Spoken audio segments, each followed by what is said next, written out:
Hello bankers, very good evening. स्वागत आप सभी का हमारे प्लेटफॉर्म जेआईबी सीआईबी वाला पर। ये सेशन आपके एग्जाम के पॉइंट ऑफ व्यू से बहुत इंपॉर्टेंट है, क्योंकि यहां पर आपको जानने को मौका मिलेगा कि आपको पेपर कैसे अटेम्प्ट करना है, क्या स्ट्रेटेजी होनी चाहिए आपके आने वाले एग्जाम्स के लिए, किस तरह से टाइम को मैनेज करना है और साथ साथ में किन क्वेश्चंस को पहले अटेम्प्ट करना है, कम ड्यूरेशन में क्या पढ़ना है क्या नहीं पढ़ना है। इन सब चीजों पर हम इस 5 मिनट के सेशन में आपको काफी इंपॉर्टेंट बातें बताने जा रहे हैं। तो आज का सेशन आपके एग्जाम के नजरिए से इंपॉर्टेंट है। आपके जेआईबी एग्जाम 2024 अक्टूबर मंथ की बात करें हम तो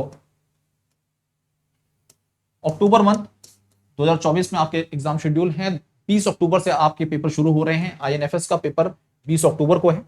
इंपॉर्टेंट टिप्स मैं आपको बताने वाला हूं आप सभी बैंकर्स के लिए, जो आपके एग्जाम को बहुत अच्छा बना सकते हैं। आप सभी एग्जाम में 50+ अटेम्प्ट कर सकते हैं। बस आपको कुछ इंपॉर्टेंट जो बातें हैं उनको दिमाग में रखना है और उन सारी चीजों को इंप्लीमेंट भी करना है। आपके एग्जाम 20 अक्टूबर से शुरू हो रहे हैं। आपके 4 पेपर हैं। पहला पेपर आपका आईएनएफएस का है, दूसरा पेपर आपका पीपीबी, तीसरा आपका एएफएम का पेपर है। और एट द एंड बात करें तो retail banking and wealth management यानी कि आरबीडब्ल्यूएम। ये 4 पेपर हैं और ये 4 पेपर क्लियर करना टफ नहीं है। लेकिन अगर देरी कर दी है आप लोगों ने, और बहुत सारे ऐसे बैंकर जिन्होंने अभी पढ़ना शुरू किया है 3-4 दिन पहले, तो सबसे पहली बात आपके लिए, सबसे खास बात आपके लिए वो ये है कि आपको हमारे चैनल पे चल रही जो मैराथन क्लासेस हैं उनको जरूर से जरूर देखना है।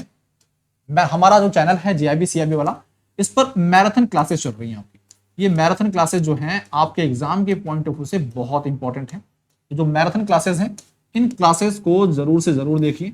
और ये क्लासेस अगर आपने अभी तक कुछ भी नहीं पढ़ा है तो आपको इन मैराथन क्लासेस से काफी मदद मिल सकती है और आप ये स्कोर कर सकते हैं। ठीक है। दूसरी बात, जो बैंकर्स हमारे पेड कोर्सेज के साथ जुड़े थे, उन्होंने पेड कोर्सेज में फाउंडेशन कोर्सेज, एमसीक्यू बैचेस सब कवर किए हैं। उनके लिए ये मैराथन क्लासेस रामबाण है। डेफिनेटली वो इस बैच के माध्यम से सब रिवाइज भी कर लेंगे और आपको 60+ स्कोर करना तय है। ठीक है जी। लेकिन मैराथन क्लासेस के अलावा और क्या क्या आपको स्ट्रेटेजी और टाइम मैनेज करना है, ये समझना और जानना जरूरी है। देखिए यहां पर आपके 4 पेपर हैं और ये जो 4 पेपर हैं आपके, पहला पेपर जो है, फर्स्ट पेपर जो है आपका, वो है आईएनएफएस का। 20 अक्टूबर को शेड्यूल है, 20 अक्टूबर को शेड्यूल है। अगले पेपर की बात करें हम पीपीबी, जो कि आपका 26 तारीख को है, 26 अक्टूबर को। नेक्स्ट है आपका 27 अक्टूबर को। यही खतरनाक है, कारण क्या है, गैप नहीं मिला है। और एट द एंड आपके पास बड़ा अच्छा खासा गैप है, 9 नवंबर को आपका retail banking and wealth management का पेपर शेड्यूल है। अब किस तरह से ये सारी चीजें मैनेज करेंगे आप, यही देखना है आपको। तो उसी से संबंधित ये सेशन है, कैसे आप चीजों को मैनेज कर पाते हैं।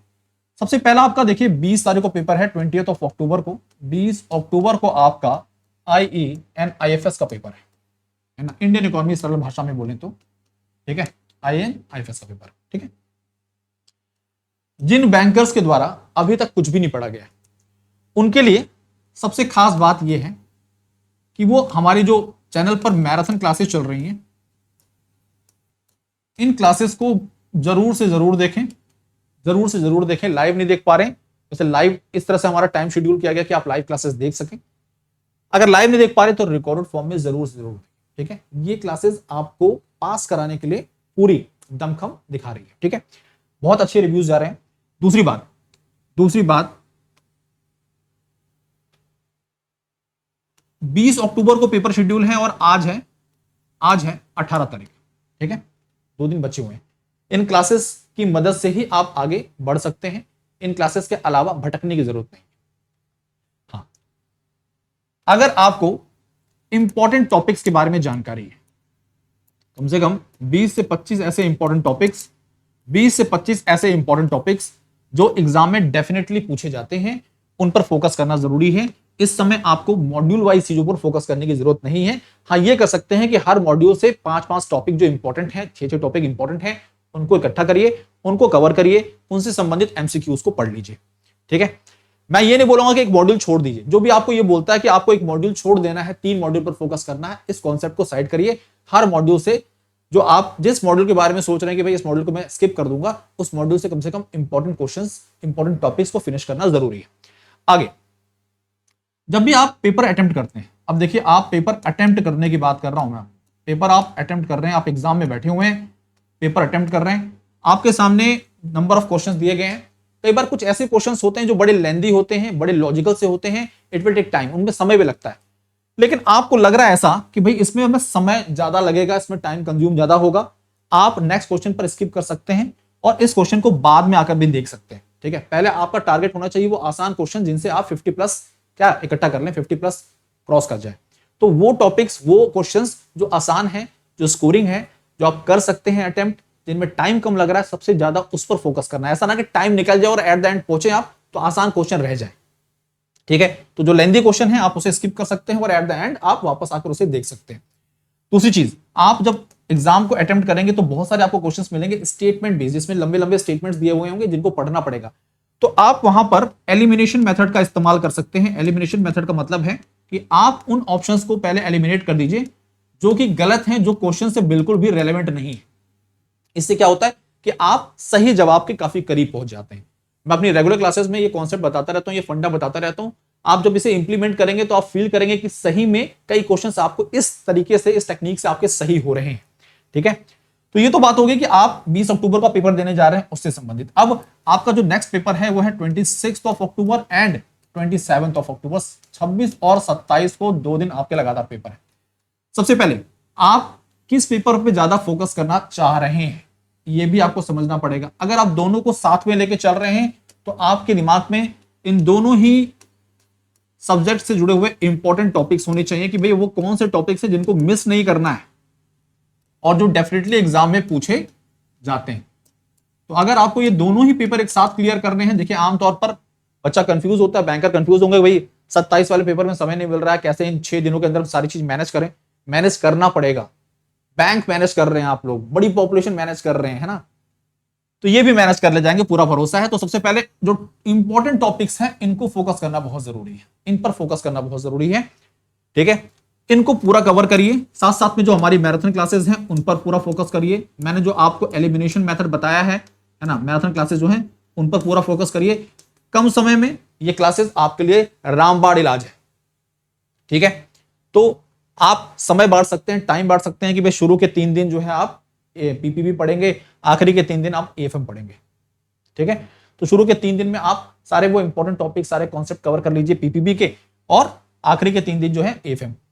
और जो लास्ट डे आपका जैसे 25 तारीख है 25, इस दिन कोशिश करिए पीपीबी कर लीजिए, इस दिन पीपीबी कर लीजिए। आखिरी दिन तो पीपीबी पढ़ना ही पड़ेगा, ठीक है, क्योंकि अगला दिन एग्जाम है। तो ये थोड़ी सी मेहनत है, आपको यहाँ पर टाइम मैनेज करना पड़ेगा। टाइम इसी तरह से मैनेज कर सकते हैं कि दिन बांट लें आप 21 से लेकर 25 तक, है ना। 2 दिन आपने पीपीबी को दे दिए, 2 दिन आपने एफएम को दे दिए। 25 तारीख जो है आपका पूरी तरह से पीपीबी हो गया, और नेक्स्ट जो आपका 26 तारीख है वो फिर आपने एएफएम की प्रिपरेशन की। तो इस तरह से आप टाइम डिस्ट्रीब्यूट कर सकते हैं और कोशिश कर सकते हैं कि सबसे पहला टारगेट वो इंपॉर्टेंट टॉपिक फिनिश कर दें। थोड़ा सा प्रीवियस पेपर एनालाइज कर लीजिए, कौन से क्वेश्चंस ज्यादा पूछे जा रहे हैं। तो यहां पर पीवाईक्यू पर भी फोकस करना जरूरी है। 2 पेपर चेक करिएगा, 2 पेपर देखने पर आपको समझ आ जाएगा भी कौन सा टॉपिक ज्यादा इंपॉर्टेंट है। अगली बात, नेक्स्ट अगला पेपर आपका 9 नवंबर को है, 9 नवंबर को, और वो है रिटेल बैंकिंग RBWM। ये मेरा पेपर है और इस पेपर के लिए मैं आपको बोल रहा हूं आप निश्चिंत रहिए, आप 60 प्लस पाने वाले हैं। अच्छा खासा गैप है, 28 नवंबर से लेकर आपका 8 नवंबर तक का गैप है। 8 नवंबर तक का गैप है। रेगुलर क्लासेस आपको मिलेंगे, इस बीच में फेस्टिवल्स भी हैं, उनको भी आप परिवार के साथ एंजॉय करिए, लेकिन उस फेस्टिवल के बाद फिर वापस पढ़ाई कर लीजिए, क्योंकि एक बार में सारे पेपर क्लियर हो जाएंगे तो बहुत अच्छी बात होगी, वरना एक पेपर का वेट करना पड़ेगा और फिर CIB भी आगे बढ़ जाएगा आपका, है ना। तो कोशिश करिए कि सारे पेपर आपके एक बार में क्लियर हो जाए। ये पेपर आप मेरे भरोसे छोड़ दीजिए। मैराथन क्लासेस होंगी, प्रीवियस ईयर क्वेश्चंस का डिस्कशन होगा, इंपॉर्टेंट टॉपिक्स का डिस्कशन होगा, पूरा शेड्यूल तैयार है, बस आपको हमारे साथ जुड़ना है। ठीक है, तो आज के लिए, अभी के लिए ये सारे टिप्स दिमाग में रखिए। हमारे प्लेटफॉर्म पर जो नए बैंकर्स हैं, जो प्लान कर रहे हैं कि भाई हमें जैब क्लियर करना है, 1 ईयर का सब्सक्रिप्शन 3,999 का है, 2 वर्षों का सब्सक्रिप्शन 5,999 का है। ये सारे बेनिफिट्स यहां पर मिल रहे हैं हमको। ठीक है, सारे कोर्सेज मिलेंगे, DPPs मिलेंगे, क्विज मिलेंगे, मॉक्स मिलेंगे। GIB जो पूरी तरह से फोकस अभी इस बार के एग्जाम के लिए है, तो GIB थ्योरी बैच, MCQ और केस स्टडी बैच मात्र 1999 का अभी भी मौका है, इस बैच के साथ जुड़ जाइए। फाउंडेशन क्लियर करना चाहते हैं तो फाउंडेशन बैच 1999 में उपलब्ध है, और कोई इंडिविजुअल पेपर पर फोकस कर रहे हैं तो वो भी है मात्र 799 में। हमारी 4 बुक्स जो है जेआईबी की, वो मार्केट में बहुत अच्छा रिव्यू जा रहा है। इन बुक्स के साथ जुड़ सकते हैं और बहुत ही क्वालिटी कंटेंट है यहाँ पर, मात्र 1224 में उपलब्ध है। इनके साथ जुड़िए और अपने जेआईबी एग्जाम को क्लियर करिए। इंडिविजुअल पेपर 799 में उपलब्ध है। ये आपके लिए बहुत बेहतर है अगर किसी आप इंडिविजुअल पेपर पर फोकस कर रहे हैं। Wish you all the best. आपके आने वाले एग्जाम के लिए ढेर सारी शुभकामनाएं। अच्छे से पेपर दीजिएगा, जो बातें बताई हैं उनको इंप्लीमेंट करिएगा, रिजल्ट अच्छा रहेगा डेफिनेटली। धन्यवाद।